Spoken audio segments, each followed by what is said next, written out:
Akkam jirtu kabajamtoota hordoftoota keenya Taamiraatiin jedhama. Guyyaa har'aa kompiitara haaraa bituuf maal ilaaluu akka qabnu waliin ilaalla. Nu faana tura. Hunda dursa chaanaala keenya deeggaruuf subscribe fi like gochuun dagatina. Akkasumas odeeffannoo waltawaa fi gaaffiiwwan keessan nuun ga'uuf karaa toora Facebook keenya Oromiyaa Teekinooloojii jettanii nu barbaaddan nu argattu. Viidiyoo kana jalatti gaaffiiwwan keessan nuuf barreessuu dandeessu. Kompiitar faayidaa isaarraa kan ka'e yeroo ammaa meeshota baay'ee barbaachisaa ta'an keessaa isa tokko ta'eera. Fedhiin namaa dhaabbataa waan hin taaneef warshaaleen kompiitara adda addaa bifaa fi gosa adda addaatiin hojjetanii gabaaf dhiyeessaa jiru. Nutis kompiitara haaraa yeroo bituuf kaan wantoota ilaaluu qabnu bifa gabaabaadhaan akka armaan gaditti isinii dhiyeesseera. Hordofaa. Kompiitara kamiyyuu bituu keenyan duratti maaliif akka binnu beekuun barbaachisaadha. Sababni isaa dandeettiin kompiitaraa nuti bituuf deemnu hojii nuti hojjechuu barbaannu akka nu hojjechuu danda'uuf. Wantoota ilaaluu qabnu keessaa inni tokkoffaan CPU kan jedhamudha. Namoonni kompiitara oomishan waa'ee CPU yommuu dubbatan sammuu kompiitaraati ittiin jedhu. Sababni isaas wantoonni kompiitara keessatti hojjetaman hundinuu CPU keessatti process ta'anii bahu. Saffisni yookiin ariitiin kompiitaraa CPU irratti hundaa'a.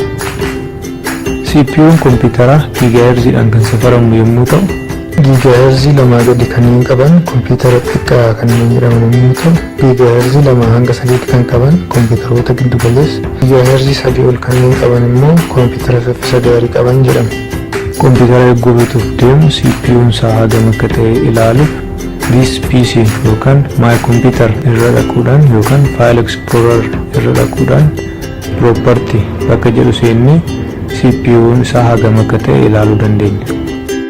CPU'n kompiitara warshaalee gurguddoo lamaan kan oomishamudha.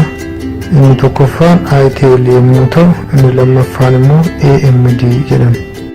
Baay'inaan kompiitara adda addaa irratti kan argamu Intel yommuu ta'u, Core i3, Core i5 fi Core i7 kanneen jedhaman piroosesoroota adda addaa oomishee gabaaf dhiyeessa. Lammaffaa irratti kan ilaallu immoo meemoorii kompiitaraati. Memooriin kompiitaraa bakka lamatti kan qoodamu yommuu ta'u, RAM fi ROM jennee addaan baafna. RAM fi ROM'n lamaanuu kompiitaraaf baay'ee barbaachisoodha. ROM jechuun harddiiskii kompiitaraa yommuu ta'u, faayila keenya kan keessa kaawwannudha. Harddiiskiin kompiitaraa GB 200 gadi yoo ta'e, kompiitara xiqqaa jalatti kan ramadamu yommuu ta'u, GB 200 hanga GB 800 kan qabu immoo kompiitara giddu galeessa jedhama. GB 800 yoo qabaate kompiitara guddaa jalatti ramadama. RAM kompiitaraa kan jennuun immoo meemoorii yeroodhaaf itti fayyadamnu jechuudha. Kana jechuun fakkeenyaaf soofteerii tokko eeguu bannu hanga seef goonee baanutti yookiin immoo hanga balleessunutti kan nuuf qabu RAM jedhama. RAM'n keenya guddaa yoo ta'e soofteerota gurguddoo banuu fi itti fayyadamuu akka dandeenyu kan nu taasisu yommuu ta'u, RAM'n soofteerota al tokkotti baay'inaan bannee akka fayyadamnu kan nu taasisudha. RAM'n kompiitara abbaa GB1, GB2, GB4, GB8, 12, 16 hanga 32tti kan gabaarra jiru yoo ta'u, kompiitara tokko irratti 6GB jedhee kan kaa'u RAM'n abbaa GB2 fi 4 walitti yommuu fayyadamnudha. Kompiitaroonni RAM abbaa GB 4 gadi qaban kompiitaroota xiqqoo yommuu jedhaman, RAM isaanii 4 hanga 8tti kan ta'e giddu galeessa, RAM isaanii GB 8 ol kan ta'e immoo kompiitara gurguddoo jedhama.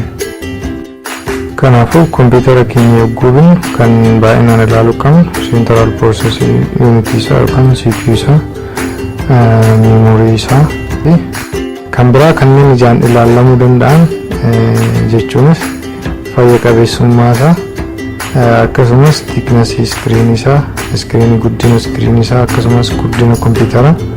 Isaan kunneen kanneen ija keenyaan adda baafachuu dandeenyudha. Akka yaadutti kompiitara haaraa bituuf viidiyoon kun baay'ee akka isin gargaaru abdiin qaba. Viidiyoon ani isinii qopheesse kan hanga ammaatti ilaaltan ture. Gaaffii fi koomentii yoo qabaattan naaf barreessuu dandeessu. Peejii keenya laayikii fi sabskiraayib gochuun dagatina. Waan nu hordofaa turtaniif guddaa galatooma. Horaa bulaa.